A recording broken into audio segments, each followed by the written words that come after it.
Wow, finally guys, the legend is here in Nepal, Roberto Carlos.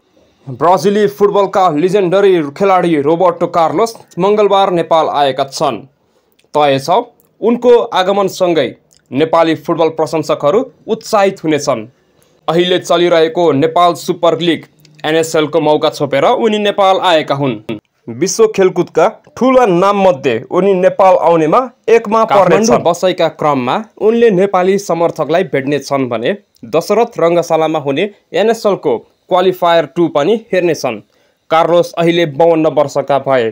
सन् 2016 तिर उनले व्यावसायिक फुटबल खेल्न छाडेको थिए, तर उनको चर्चा अहिलेसम्म पनि अटुट छ, किनभने उनलाई विश्व फुटबल इतिहासकै सर्वकालीन महान खेलाडी मध्ये एक मानिन्छ। उनी शक्तिशाली प्रहारका लागि माहिर छन्। फ्री किकमा अचूक निशाना लगाउनु उनको विशेषता थियो।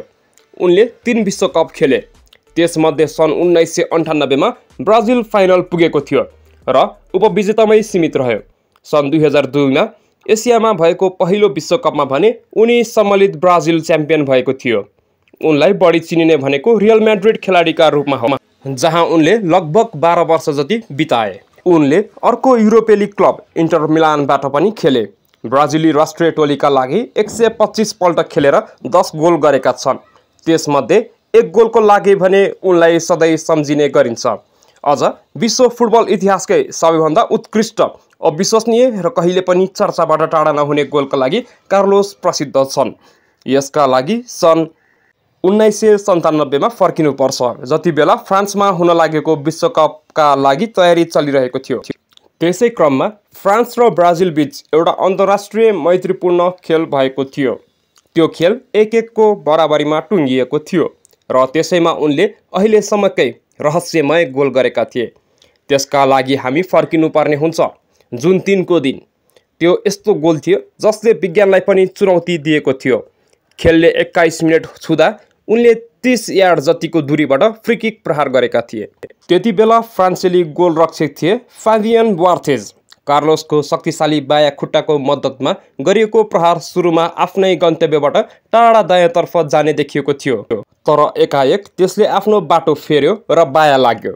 बलले अन्ततः पोस्टको जाली चुम्यो र प्रतिद्वन्दी गोलरक्षक बार्थेज आफ्नो ठाउँबाट फिटिक्क पनि चलेनन्। यही गोललाई लिएर कार्लोससँग सोधिँदा उनको प्राय उत्तर हुने गर्छ, यो चमत्कारी गोल हो, अर्थात् बलले जसरी आफ्नो दूरी तय गर्यो र घुमाउरो बाटो तय गर्यो त्यो चमत्कार मात्रै थियो। यो गोलपछि वैज्ञानिकहरूले यसबारे रुचि राखेर अनुसन्धान गरे र आफ्नो आफ्नो तर्क प्रस्तुत गरेका छन्। कोही भन्छन् यो कुनै फ्लुक गोल थिएन, प्रहार आफैमा उत्कृष्ट थियो।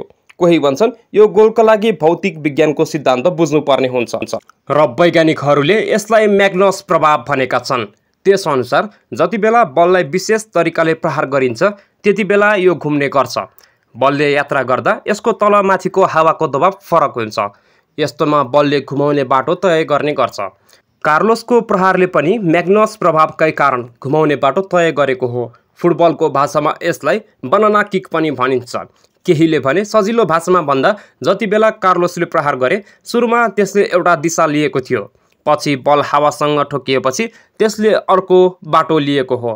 तय छ जति बेला कार्लोस काठमाडौँमा रहनेछन् उनलाई यो प्रश्न पक्कै छोड्ने छैन, साँच्चै त्यो दिन उसले कसरी त्यो गोल गरेका थिए होला। हजुरहरूलाई के लाग्छ? Please comment down. Thank you.